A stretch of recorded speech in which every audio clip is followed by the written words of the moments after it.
My name is John Passfield, and the title of this reading will be L.M. Montgomery, Video 22, Testimonials, Part 1. So here is my novel, L.M. Montgomery, I Gave You Life, a novel by John Passfield.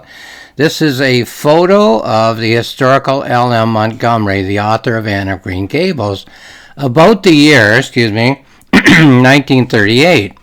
In 1938, with another world war looming and her own personal problems threatening to overwhelm her, acclaimed Canadian author Ellen Montgomery begins to write what she has decided will be her final Anne novel.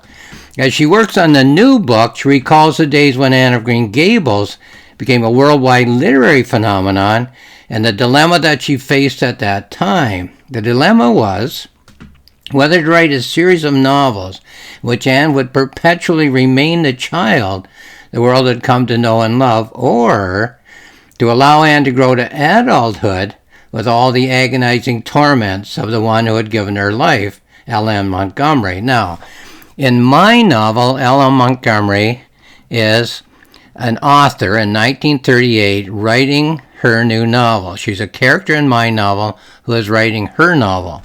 The novel that she's writing in 1938 will turn out to be, by the end of my novel, Anne of Ingleside. While she's writing that novel, she's thinking of the first novel she wrote with Anne as a character, which was Anne of Green Gables. Okay?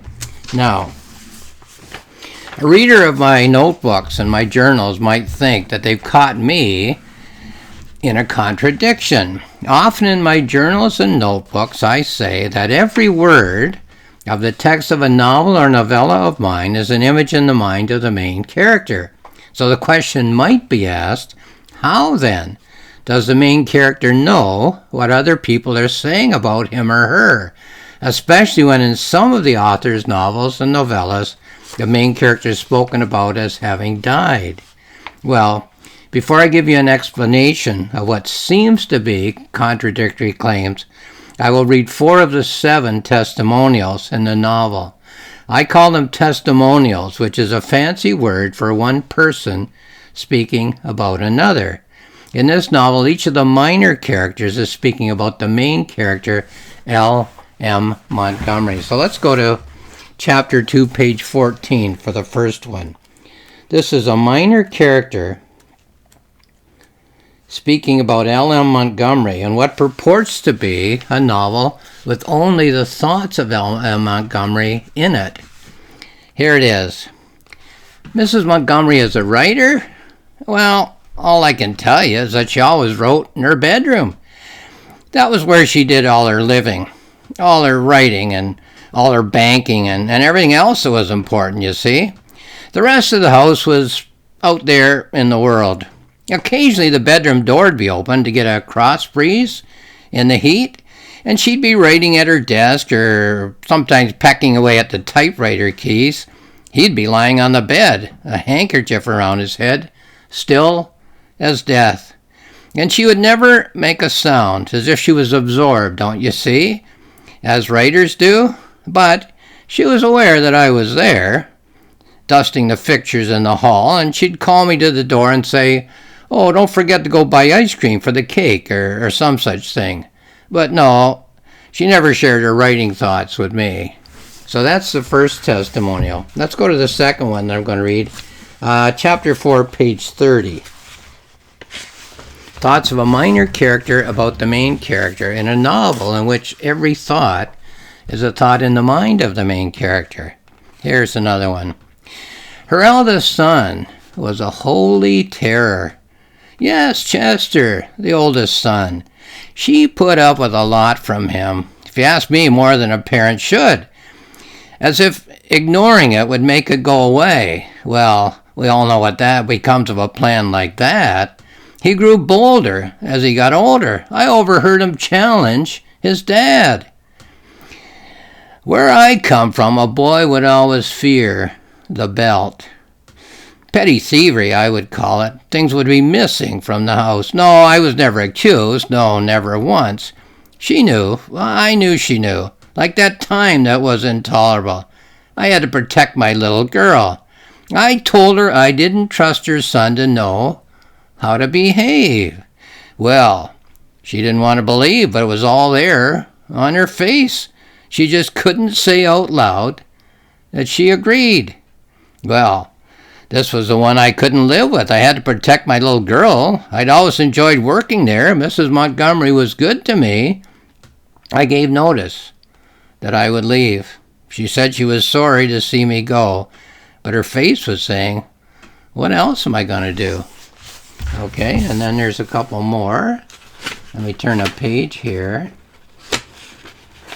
Oops. Here we are.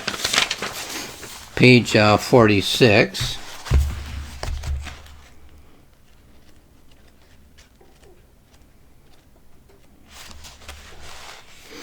This is a minor character talking about Ellen Montgomery. The CAA, Canadian Authors Association. I'm a member of it now, and she was a member. Ellen Montgomery was a member in the 1930s. Look, the CAA should be reserved for serious writers. Ellen Montgomery is certainly not one of those. She's writing entertainment for childish minds.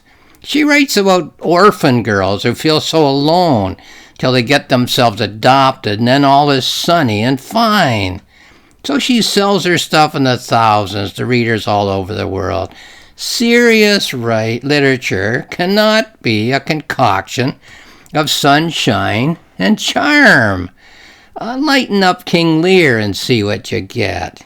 It was an embarrassment to have her on the executive. I organized a vote that swept the old girl out.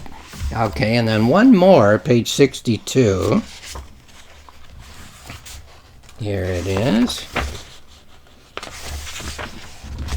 Again, a minor character talking about the main character. Her husband has caused her a lot of grief, always bringing things down on her head. He got himself involved in an auto accident one time with another minister of the cloths, if you can believe.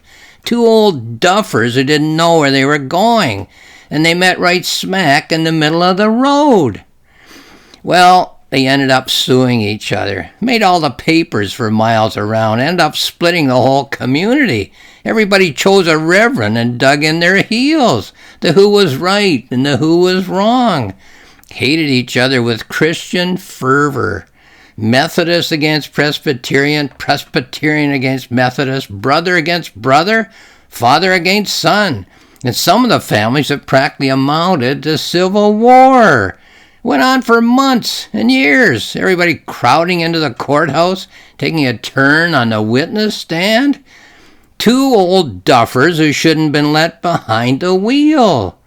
What a time her husband gave her. Wasn't the first time, wasn't the last. Their whole life together is quite the merry dance. I'll bet she regrets the day she made her vows. Okay, and then on to my note. Okay, that's the four that I wanted to read in this presentation. Here's my note. So, what possible explanation could I make to get myself out of this seeming jam? Number one, of having said in my notebooks and my journals that every word in a novel of mine is an image in the mind of the main character. And then number two, including testimonials of people who speak about the main character behind her back, as it were, even addressing what is obviously other people, since these characters talk about the main character in the third person. Well, what I would say is this. We don't necessarily know what other people think of us unless they tell us so.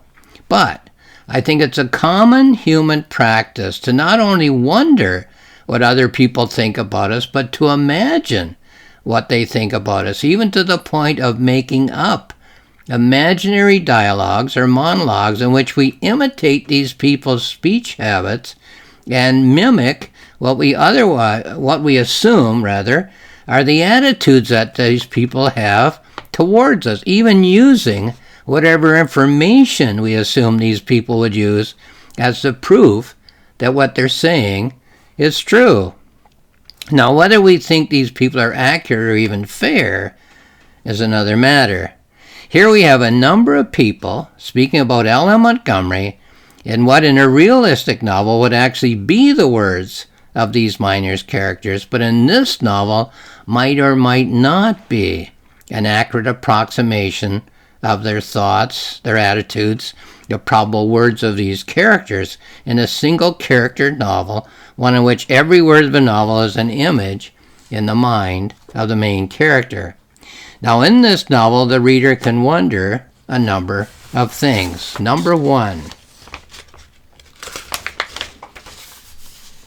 does the main character believe that these are the things that her acquaintances are actually saying about her, or would say about her if they were asked? Or, number two, does the main character imagine what other people think in order to reject these opinions as inaccurate and unfair? Subsequently, we can ask whether such a practice is detrimental or helpful to the main character in sorting out her problems and figuring out a way forward in her personal, social, and literary life. These questions move this novel to another plane. Why would a person write a novel in which all of these questions can be asked, but in which none of these questions can be answered except as possibilities by a reader of this novel? What would be the use of such a novel as that? Well, here it is. L.M. Montgomery, I Gave You Life, a novel by John Passfield, is found on Amazon. You can have a look there if you want more information. It's found on my publisher's website, roxmillspress.com. On my website, there are 2 books for free. Just click on the icon and you'll get them. One's the planning notebook, in which I planned and wrote the novel and kept records. The other is a reflective journal, in which I reflected not only on the topics of the novel, but on all kinds of topics that the novel raises in one's mind as one reads it. And that book is free as well. That's my website, johnpassfield.ca. And lastly, thank you for watching this video.